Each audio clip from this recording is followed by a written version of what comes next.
Hello friends, welcome back to my channel and I hope आप सभी लोग बहुत अच्छे होंगे। तो आज हम बात करेंगे कि आप घर पे रह के अगर आप एक हाउस वाइफ हो और आप ट्यूशन नहीं अटेंड कर सकते हो और भी बहुत सारी प्रॉब्लम्स हो सकती हैं, तो किस तरीके से आप फर्स्ट अटेम्प्ट में अपने जो CTET एग्ज़ाम है उसको आप क्लियर कर सकते हो। देखो, CTET एग्ज़ाम जो है वो अदर एग्ज़ाम से थोड़ा सा अलग है क्योंकि इसमें रिपीटेशन ऑफ क्वेश्चन बहुत होता है। अगर आपने प्रीवियस ईयर को अच्छे से कवर कर लिया, और मैं कुछ आपको ट्रिक्स बताने वाली हूँ, अगर आपने इनको फॉलो कर लिया तो आप गारंटी से इसको फर्स्ट अटेम्प्ट में ही क्लियर कर जाओगे। हाउ टू क्लियर CTET इन 2022। जैसे कि आप सभी को पता है कि सितंबर लास्ट वीक तक हमारा नोटिफिकेशन आ जाएगा और दिसंबर में इसके होने की 99% संभावना है।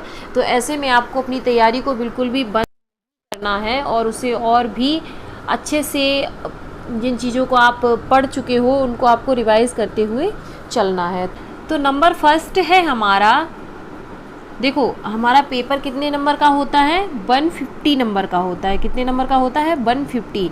इसमें 75 नंबर का जो है आपकी पेडागॉजी आती है एंड 75 नंबर का जो है आपका, जैसे मैथ हुआ तो जनरल मैथ आएगा, जनरल इंग्लिश आएगी 15 की सब्जेक्ट पेडागॉजी आएगी। इस तरीके से करते करते तो 5 सब्जेक्ट होते हैं, तो उसके 75 तो आपकी सीधी सीधी पेडागॉजी हो जाती है। उसके बाद CDP है, उसमें भी चाइल्ड साइकोलॉजी और ये सारी चीज़ें हैं, तो वो भी पेडागॉजी से ही रिलेटेड है। इस तरीके से अगर हम देखें तो आपके कम से कम 80 से 90 नंबर किससे बनते हैं, पेडागॉजी से। अगर आपकी पेडागॉजी अच्छी है तो आपको CTET क्लियर करने से कोई भी नहीं रोक सकता। ये बहुत ही इंटरेस्टिंग चीज़ है, ये कुछ भी ऐसा नहीं है जो आप इसको कर नहीं पाओगे। देखो, मोस्ट ऑफ ऑल क्वेश्चन क्या होते हैं, आपको अपने हिसाब से नहीं चलना है, नंबर 1 तो।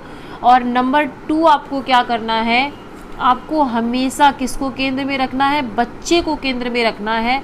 सबसे पहले बच्चा आता है और बाद में ही अध्यापक या कोई भी आएगा। तो हमें क्या करना है, हमें सेंटर पॉइंट किसको रखना है, बच्चे को रखना है हमेशा। जो चीज़ बच्चे के हित में नहीं है, जो चीज़ बच्चे को दंड देती है, जो चीज़ बच्चे से भेदभाव करती है, ऐसे सारे ऑप्शन आपके 100% गलत होंगे। नंबर 2 है हमारा बड़ा आंसर। अगर आपको बिल्कुल भी नहीं आ रहा है, आपको कोई आइडिया नहीं है इसका कौन सा, तो उन चारों में से आप ट्राई कर सकते हो आप बड़ा आंसर, जो भी आपका बड़े से बड़ा आंसर आपको दिख रहा हो। क्योंकि देखो, CTET में क्या होता है, उसमें एक तरीके से आंसर्स ऑप्शन गलत नहीं होते हैं सारे। ऑप्शन एक बड़ा इसलिए सही होता है क्योंकि वहाँ पे उन्होंने वो जो 1, 2 एंड 3 ऑप्शन होते हैं उनको एक में ही इंक्लूसिव तरीके से दिखाया होता है, यानी कि उन तीनों बातों को उस एक ऑप्शन में कह देते हैं, इसलिए वो ऑप्शन हमारा सही हो जाता है।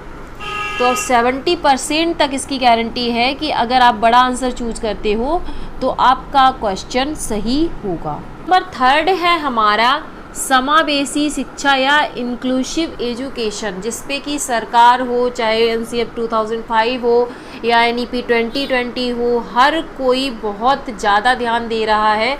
तो यानी कि सभी बच्चों, समावेशी शिक्षा होती क्या है, सभी बच्चों को एक साथ एक छत के नीचे पढ़ाना, यानी कि किसी के साथ भी कोई भेदभाव नहीं करना। कोई बच्चा चाहे वो किसी भी परिवेश से आता हो, किसी भी कल्चर से आता हो, आप कभी भी उसको बिल्कुल भी अलग थलग फील नहीं कराएंगे। आप फील कराना और सभी को साथ में लेके चलना है। कोई बच्चा अगर नहीं सीख पा रहा है, धीरे सीखता है, तो उसको भी आपको साथ में लेकर चलना है। ये होती है हमारी समावेशी शिक्षा। तो इसका आपको विशेष ध्यान रखना है। अगर कोई ऑप्शन ऐसा है जिसमें सभी को समावेश कर लिया गया है तो वो 100% ऑप्शन आपका सही होगा। इसमें हम देखेंगे पॉजिटिव वर्ड्स में क्या है, अवसर देना, प्रोत्साहन देना, करके सीखना। बच्चा जब लर्निंग बाय डूइंग से सीखता है तो ये संरचनावाद कहता है, जिसको आजकल बहुत माना जा रहा है कि जब बच्चा करके सीखेगा तो उससे हमें बच्चे को बहुत ज़्यादा सीखने को मिलता है। सृजनात्मकता, यानी कि बच्चे एक क्वेश्चन के डिफरेंट आंसर सोच पा रहा है, वो क्रिएटिविटी दिखा रहा है, इस टाइप का कोई भी आंसर है तो वो आपका सही होगा। फिर उनको चर्चा पर चर्चा, ग्रुप, समूह, एक्टिविटी, इस तरीके की जो चीज़ें, मीनिंगफुल लर्निंग, यानी कि लर्निंग कैसी होनी चाहिए, मीनिंगफुल होनी चाहिए, तभी वो बच्चे के लिए सार्थक है। और जहाँ बच्चा सक्रिय दिखे, आंख बंद करके आप आराम से इन ऑप्शन को टिक कर सकते हो। उसके बाद है बच्चे के साथ कभी कठोर नियम नहीं लगाना। कभी बच्चा गलत नहीं हो सकता। अगर बच्चे के कम नंबर आए हैं, बच्चा फेल हो गया है, तो पूरा सिस्टम गलत है, पूरा टीचर गलत है, सब गलत हो सकता है, सिर्फ बच्चा गलत नहीं होगा। ये सीटेट की फ़िलॉसफी है।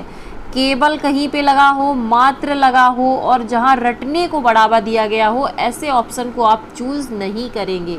टीचर सेंटर्ड अगर कोई ऑप्शन दिखा रहा है कि बच्चा केंद्र में नहीं है, टीचर केंद्र में है, तो भी आप उस ऑप्शन को चूज़ नहीं करेंगे। इसके बाद हमारे कुछ मोस्ट इम्पॉर्टेंट टॉपिक हैं। अब आप पढ़ रहे हो, जब आप प्रिपरेशन कर रहे हो सीटेट की, तो इतना तो ये नॉर्मल टॉपिक है, इनको तो आपने ऑलरेडी कवर कर ही लिया होगा, बट इनको फिर से एक बार आप रिवाइज़ कर लेंगे अच्छे से, ताकि आपको वहाँ जाके कोई भी दिक्कत ना हो। तो नंबर फर्स्ट है हमारा जीन पियाजे, कोहलबर्ग, वाइगोत्स्की, एनसीएफ 2005, एनईपी 2020, आनुवांशिकता एवं वातावरण, यानी कि बच्चे के अधिगम पे किसका प्रभाव पड़ता है, तो आनुवांशिकता एवं वातावरण की अंतःक्रिया का प्रभाव पड़ता है। ठीक है, तो हमारा वो ऑप्शन इसमें सही होगा। उसके बाद हमारा इंक्लूसिव एजुकेशन, जैसे मैंने बताया था, तो ये मोस्ट इम्पॉर्टेंट टॉपिक है जिसको आप कवर करते हो। ये थे हमारे 5 मोस्ट इम्पॉर्टेंट थिंग्स जिसको आप यूज़ करके, और आई होप आप फर्स्ट अटेम्प्ट में अपना जो आपका एग्ज़ाम है उसको क्लियर करें, और आपके फ्यूचर के लिए आपको ऑल द बेस्ट।